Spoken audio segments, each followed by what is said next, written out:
বন্ধুরা আজকে তো কার্তিক পুজো, তাই কালকে বেরিয়েছিলাম দিদির সাথে একটু কার্তিক পুজোর বাজার করতে।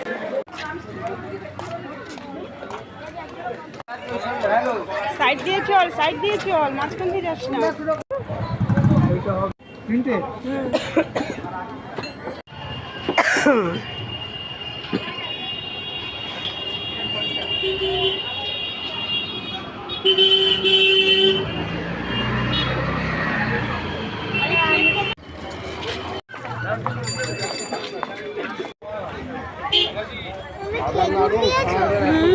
হ্যাঁ, খেজুর নিয়েছি।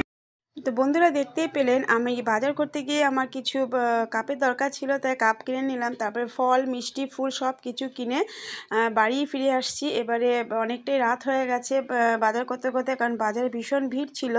কার্তিক পুজো তো মোটামুটি অনেকেই করে জানেনই। তাই যাই হোক, বাজার কমপ্লিট হয়ে গেছে, ফিরে আসছি বাড়িতে। তাহলে বন্ধুরা ব্লগটা কেমন লাগলো